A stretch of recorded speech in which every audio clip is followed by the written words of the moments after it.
हमारे लोगों का ना बहुत शोषण भी होता था पैसे से लेके, और उनको वो न्याय भी नहीं मिलता था। अभी अगर बात किया जाए तो ग्वालियर की अगर हम बात करेंगे, मूर्ति नहीं लगने दी जा रही है। अब वही एडवोकेट्स को अगर आप बोलेंगे कि कोई भी अच्छा काम अगर आप उनको बोलिए कि जी मूवी रिलीज़ करने को बोला हमने, फूले मूवी, उसके लिए आप विरोध कर रहे हैं, वो तो हमारा संविधान का अधिकार है, उसको आपने रोक दिया उसको। और वो भी जो मूवी रिलीज़ हुई थी वो हमारे ही लोगों के सिनेमा हॉल्स में रिलीज़ हुई थी। ज़्यादातर लोगों ने रिलीज़ ही नहीं की, क्योंकि अगर वो रिलीज़ कर दी जाती तो उन्हें अच्छे आचरण मिलते, जो कि उन्हें देने ही नहीं है। अब वो अच्छे आचरण ना देने के, अब बुरे आचरणों की वो बात ही नहीं करते भाई। अब वो तो आपके बाबा साहब की प्रतिमा भी नहीं लगने दे रहे हैं, पहले कानून मंत्री रहे हैं बाबा साहब देश में। उनको मूर्ति, वही मैं बोल रही हूँ ना कि अच्छे आचरण वो कब मिलेंगे, जब वो देखेंगे, उनके बच्चे जानेंगे कि भाई बाबा साहब की मूर्ति है, बाबा साहब को वो जानेंगे कि बाबा साहब कौन थे। पर जब वो उनके दिमाग में ये है कि हम मूर्ति ही ना लगने दें ताकि उनके, मैं कहती हूँ भाई राम की मूर्ति लगाइए, पर कहाँ लगाइए? जहाँ उनकी ज़रूरत है। उनकी ज़रूरत मंदिरों में है, आप मंदिर में लगाइए। जहाँ बाबा साहब की ज़रूरत हमारे किताबों में है, हमारे जो है हाई कोर्ट्स में है, सुप्रीम कोर्ट में जब लग गई तो फिर हाई कोर्ट में आपको क्या इन वकीलों ने बाबा साहब को पढ़ा नहीं है या फिर ये मानते नहीं है, जानते नहीं है? जो वकील है वो पढ़ा है, वो उन्हें बाबा साहब पता है, उन्हें जवाहरलाल नेहरू पता है, उन्हें सारे एडवोकेट्स पता है जिन्होंने, बट उनकी वो पॉलिटिक्स हो गई है कि भाई नीची, जो कथित नीची जो कहते हैं उनको कैसे दबाया जाए। बहुत बड़ा सवाल यही है कि बाबा साहब को क्या आज भी वो दलित मानते हैं और नीची जाति का मानते हैं? देखो, जिन्होंने अच्छे काम करे हैं उनको वो नीचा ही मानते हैं, जो बुरे काम करते हैं। अब मैं एक चीज़ कहना चाहूँगी कि कुछ साल पहले सेक्शन 497 एडल्ट्री का हटा दिया गया था, तब तो आपको कोई दिक्कत नहीं हुई थी भाई। शादीशुदा माहौल में आप कहीं दूसरी जगह जाते हैं, उससे आपको कोई दिक्कत नहीं होती, वो तो आपके सुआचरण है। उसके लिए भाई चाहे उसमें परिवार, अब आप कह तो ये तो हमारा राइट टू लाइफ है कि हम चाहे जिसके साथ कुछ भी करें, जहाँ जाएँ वहाँ जाएँ, पर बात जब आती है कि भाई ये तो कोई किसी ने, अब मैं काफ़ी मेरी बहस हो जाती है कि भाई ये एडल्ट्री में सवाल उठता है कि आज इक्वलिटी आ गई है, आरक्षण पे समीक्षा होनी चाहिए। बाबा साहब जीते जी तो जातिवाद झेले ही, मरने के बाद भी मतलब जातिवाद हो रहा है, ये कहाँ तक ठीक है? ये तो सर जो है ना बुद्धि, क्या कहना चाहेंगे वो बोलते हैं कि आरक्षण खत्म हो जाना चाहिए, आरक्षण पे समीक्षा होनी चाहिए, उन लोगों के लिए? ठीक है, आप नेपोटिज्म जिस दिन खत्म हो जाएगा, अब जिस दिन सुप्रीम कोर्ट में हमारे दलित आ जाएंगे, जिस दिन हमारे हाई कोर्ट में दलित आ जाएंगे, उस दिन आप खत्म। कॉलेजियम पे क्या बोलेंगे मैम? कॉलेजियम सर हट जाना चाहिए, बिल्कुल हटना चाहिए। अब आपने लोअर जुडिशरी पे 3 साल का कैप लगा दिया है, कॉलेजियम पे आप ऐसे ही धड़ाधड़ बनते जा रहे हैं। जो लोअर हम स्टूडेंट्स हैं, आज से 3 साल बाद हमारे पास कितना टाइम है कि भाई 3 साल हम पहले वो करें, एडवोकेसी करें, फिर जज बने, उसके लिए एग्ज़ाम दे। और कॉलेजियम में कि भाई आपके पापा जी मतलब जज रहे हैं तो आपके बेटे भी सुप्रीम कोर्ट के जज बन जाएंगे।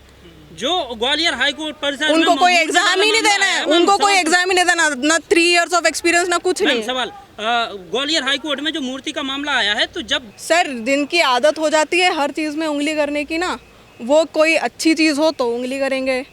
और जगह जगह से हमारे साथी अधिवक्ता यहाँ पे शामिल हुए हैं, सिर्फ इस जागरूकता के साथ कि एक लोग बागों के अंदर एक प्रकाश जागे, जागरूकता जागे कि हमारे लीगल राइट क्या हैं। और इन चीज़ों पे जो आज के उसमें समाज में इतनी सारी चीज़ें हमारे सामने हो रही हैं कि जाति को लेके, राम राज्य को लेके, या इधर कहीं ना कहीं मैं जानती हूँ कि लोग बागों में जो है जागरूकता की कमी है। नहीं, देखिए उन लोगों को सहायता ये पहुँचाई जाएगी कि एक तरीके से जो लोग इस तरीके की बातों से वंचित हैं, उन लोगों को एक जागरूकता का संदेश पहुँचे। आपके समाज में वकीलों की कमी नहीं है और लोगों पे मुकदमे हो जाते हैं, बिल्कुल कमी नहीं है। और जो लोग आपका विरोध करते हैं उन लोगों को वकील हायर करना पड़ता है। आप लोग सहायता क्या करेंगे उनके लिए? नहीं सर, हम बिल्कुल ये सहायता करेंगे कि उनके लिए एक परामर्श केंद्र की व्यवस्था की जाएगी। परामर्श के साथ साथ में आर्थिक थोड़ी बहुत सहायता करेंगे कि बिल्कुल करेंगे सर। देखिए, जो कानूनी शुल्क होती है सर, उसका कोई इस तरीके से डिफाइन नहीं है कि हमें इतना, एक क्लाइंट को, एक पीड़ित को, एक विक्टिम व्यक्ति को इतना पैसा फिक्स है। कानून के हिसाब से हम लोग चलते हैं, नहीं तो जिस दिन बड़े भाई चंद्रशेखर आज़ाद जी का कॉल आ जाएगा उस दिन के ग्वालियर का हाई कोर्ट कौन पूछता है। राजस्थान का मनुस्मृति जो लगा, मनु का मूर्ति लगा है हाई कोर्ट में, वो भी हम लोग उखाड़ के फेंकने का काम कर देंगे। लेकिन बाबा साहब की प्रतिमा वापस फैक्ट्री में चली गई है, वहाँ वकीलों का पूरा जमावड़ा है। भाजपा सरकार है, वहाँ भी उसका सरकार है, सेंट्रल में भी सरकार है, लेकिन ये बाबा साहब का सबसे बड़ी हितैषी बताते हैं कि हम बाबा साहब को मानते हैं, हम इसके संविधान को मानते हैं। तो हम लोग देख रहे हैं जो मोदी जी हमारे जो है बोल रहे हैं कि हम बाबा साहब को मानते, फिर बाबा साहब का स्टैच्यू क्यों नहीं लग रहा है? हम तो इसका भी देख रहे हैं कि ये लगवाए, नहीं लगवाएंगे फिर हम लोग है ना। अगर बाबा साहब का हमारा सुप्रीम कोर्ट में गई तो थी मूर्ति लगाने के लिए, क्या हुआ? भीम आर्मी को रोक दिया गया क्योंकि उसको डर है कि मूर्ति तो लगेगा भैया, वहाँ पे मूर्ति लगने से 110% कोई नहीं रोक सकता है। हमारा पूरा देश का जितने टीम है एडवोकेट, जैसे हमारा 250-3 लाख की टीम जो हमारा दलित, फिर से क्यों नहीं उस दिन हमारा जब आंदोलन किया भीम आर्मी, उसको रोक दिया गया। जब बहुजन इकट्ठा होकर के उसको रोक दिया जाता है बैरिकेड लगा करके, है ताकत तो हटवाओ बैरिकेड, हम लगवाएंगे प्रतिमा वहाँ पे। तो उन्होंने कहा है कि बाहर से अगर लोग आएंगे तो हमारे पास में भी लोगों की कमी नहीं है। तो आप अपने लोगों को बुलाओ, हम अपने लोगों को बुलाते हैं। वो लड़ने को तैयार हैं, आप लड़ने को तैयार हैं? हम 1818 याद दिलवा देंगे। 500 मारने 28,000 पेशवा को मार गिराया था, उसका औलाद है। आप लड़ने को तैयार हैं क्या? अरे हम कल भी नहीं डरे थे लड़ने के लिए, तो आज कहाँ से डरेंगे? कल जब हमारा समाज को शोषण किया था और बोलते हैं तुमको खाने के लिए, हम लोग मेहनती लोग हैं, हम लोग ने कमाया सर, तुम लोग अंग्रेजों का गुलाम था, हमारा समाज अंग्रेजों का कल भी गुलाम नहीं था और ना, क्योंकि हम लोग मेहनती लोग हैं शुरू से। एक तरफ तथागत बुद्ध और बाबा साहब को अपना अनुयायी बताते हैं, एक तरफ आप लड़ने की बातें कर रहे हैं। अगर ये भाजपा सरकार अगर नहीं सुनती है, ग्वालियर के हाई कोर्ट में बाबा साहब का स्टेच्यू नहीं लगाता है, तो आने वाला भाजपा का तो रोल ही नहीं है वहाँ पे। भाजपा सरकार तो है ना भैया, वहाँ पे इशारों पे चलता है। हाई कोर्ट हो या सुप्रीम कोर्ट हो, ये सरकार के इशारों पे चलता है। क्योंकि जस्टिस मध्य प्रदेश का जब आदेश आया था तो अब किसका वहाँ पे आदेश, जब वहाँ पे वोटिंग कराया गया तो कहीं न कहीं वहाँ मनुवादियों का वोटिंग शेयर ज्यादा दिखाया गया। हमारे समाज का वकील कहाँ गए थे वोटिंग करने के टाइम पे? भाई हमारा वकील कहाँ गया था? उतना हमारे आर्थिक रूप से मजबूत नहीं है जो कि उतने वकील वहाँ पे तैयार हो जाते। जो भी है समाज से धीरे धीरे तो उठ के जा रहे हैं ना, लेकिन जब वो क्या क्या राजनीतिक बनाया कि हम वोटिंग कराएंगे, लेकिन बाबा साहब से इतना घनघोर उसको नफरत है, वो चाहते हैं कि नहीं मनुस्मृति से हम कलश यात्रा अगर रोकी गई है, जब भी कोई भी रैली निकालते हैं, कुछ भी निकालते हैं, तो आप परमिशन लेनी पड़ती है। उनके पास परमिशन ही नहीं है। तो हमारा तो यही कहना है कि जो, क्योंकि हम तो कानून के ज्ञाता हैं, तो हम तो कानून की बात कर सकते हैं, वो निकालें, कोई दिक्कत नहीं है, लेकिन उसकी विद ड्यू परमिशन एसडीएम से, जिला कलेक्टर से लीजिए। कार्य की कोई परमिशन नहीं होती ना। देखिए हर एक तरीके के कार्य की परमिशन होती है। जब हम कहीं शादी ब्याह का आयोजन भी करते हैं, कहीं फंक्शन भी रखते हैं, तब भी हम उससे पहले हम उसको क्या कहते हैं परमिशन विद परमिशन लेके, आज अगर हम शाह ऑडिटोरियम में कोई फंक्शन रख रहे हैं अपने समाज के लिए, तो हमने शासन को, प्रशासन को इस बात की पहले ही सूचना दी है। तो ये शासन प्रशासन का काम है ना, आप लोगों का काम थोड़ा ये किसी की। अगर आप किसी की धार्मिक भावनाओं को ठेस पहुंचाएंगे तो पहुंचाएगी, तो फिर आपकी क्या कहते हैं आपकी भी धार्मिक भावनाओं को ठेस पहुंचेगी। और मैं ये कहता हूँ कि बाबा साहब के आप अम्बेडकर के जयंती की बात कर रहे हैं या 14 अप्रैल की बात कर रहे हैं, मैं ये कह रहा हूँ कि बाबा साहब किसी वर्ग विशेष के नहीं हैं।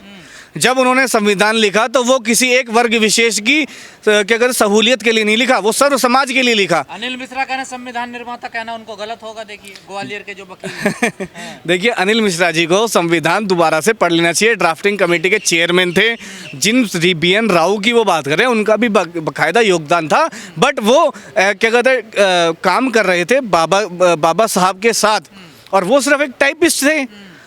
मैं कहता हूँ हर व्यक्ति का अपना योगदान है, वो सिर्फ टाइपिस्ट थे, उनको गाइडेंस तो जो सारी की सारी क्या कहते हैं नरेशन तो बाबा साहब दे रहे थे। बाबा साहब ने जो जो नरेशन दिया उन्होंने उस चीज़ को लिखा, और ये बात को ये देखना चाहिए कि वो दोबारा से, क्योंकि वो वकील हैं, तो हम ये उनसे उम्मीद नहीं लगाते कि उनको पता ही नहीं होगा। उन्होंने बहुत अच्छे से संविधान पढ़ा है, वो स्टार्टिंग का पढ़े कि भाई उसकी प्रस्तावना में भी ये चीज़ लिखी हुई है कि जब ये संविधान बन रहा था, जब मीटिंग्स चल रही थी संसद के अंदर, तो उसमें क्या कहते हैं बाबा साहब की बहुत सारी स्पीचेज हैं, वो देख लें। उनको मिश्रा क्या साबित करना चाह रहे हैं? अनिल मिश्रा और इस तरीके के और दूसरे लोग, इनको कोई राजनीतिक, इनको क्या कहते हैं वेंडेटा मिला नहीं है, इनको पहचान नहीं मिली, उसको बनाने के लिए ये इस तरीके का ये ओछापन कर रहे हैं, ओछी राजनीति कर रहे हैं। ग्वालियर हाई कोर्ट में मूर्ति का विरोध करा अनिल मिश्रा। देखिए उन्होंने जहाँ पर भी मूर्ति का विरोध किया है, बाबा साहब का बनाए हुए संविधान और लोकतंत्र का सबसे बड़ा मंदिर संसद भवन में जब ये लागू हुआ संविधान, जिससे हमारे देश की शासन प्रशासन की व्यवस्थाएं चलती हैं, वहाँ पर बाबा साहब की मूर्ति है। उस समय के इतने बड़े सर्व समाज के सभी लोगों ने, चाहे उनमें नेहरू जी थे, सरदार पटेल थे, उन्होंने उन मूर्ति को लगाया, अनावरण किया है। तो ये सो कॉल्ड मिश्रा जैसे लोग कौन होते हैं? और मैं कहता हूँ संसद भवन के अंदर उनकी मूर्ति है और बहुत सारी जगह पर उनकी संघर्ष, इतना विवाद हुआ ग्वालियर हाई कोर्ट में बाबा साहब की मूर्ति को लेकर, लेकिन आखिरकार मूर्ति नहीं लग पाई। देखिए मैं एक बात बताऊं आपको कि मूर्ति नहीं लगी, हमारे पास कोर्ट का ऑर्डर है। उस ऑर्डर को क्या कहते हैं इनिशिएट कराने का, उसको क्या कहते हैं राइट है एसडीएम के पास। और ये जो लोग जिस तरीके की ये जो मानसिकता फैला रहे हैं, है ना, तो ये मानसिकता ज़्यादा दिन चलने वाली नहीं है। बहुत जल्दी आप देखेंगे कि हम भी अब रोड पर आ चुके हैं, हम भी अपने अधिकारों को लिए की मांग कर रहे हैं। और बहुत जल्दी ग्वालियर हाई कोर्ट के अंदर बाबा साहब की बहुत अच्छी, मैं ये नहीं कह रहा कि बाबा साहब की अम्बेडकरवादी लोग हैं या दलित, ये पहली बात तो ये मानसिकता ही गलत है कि बाबा साहब सबते हैं तो अनिल मिश्रा को दिक्कत क्यों हो रही है फिर बाबा साहब से? अनिल मिश्रा जैसे लोगों की राजनीति नहीं चल रही है, उन्हें कोई आरएसएस या जिस भी पार्टी के अंदर वो अपनी पहचान बनाना चाह रहे हैं, वहाँ उनकी पहचान नहीं बन पा रही है। शायद ऐसा विरोध करके, तो बाबा साहब को तो विरोध करके हजारों लोग नेता बन गए, उनकी नेतागिरी चमक गई। तो अब भीम आर्मी का जो एडवोकेट लीगल सेल है, ये क्या करने वाला है आगे? हम शासन और प्रशासन से इस बात की मांग करेंगे, हम उन्हें मेमोरेंडम सौंपेंगे। हम इस चीज़ के लिए आज यहाँ पर सारे पूरे क्या कहते हैं लीगल सेल आज यहाँ पर शाह ऑडिटोरियम में उतरा है। हमारे नगीना से सांसद जी बड़े भाई चंद्रशेखर आज़ाद जी आज आ रहे हैं, कुछ विचार उनसे हमारे आदान प्रदान होंगे और फिर इस पर आज बहुत कोई बड़ा डिसीजन लिया जाएगा कि अगला एक्शन हमने ग्वालियर में किस तरीके से लेना है, जो कानून के दायरे में होगा, संविधान के दायरे में होगा। हम कानून और संविधान के पालना करने वाले लोग हैं।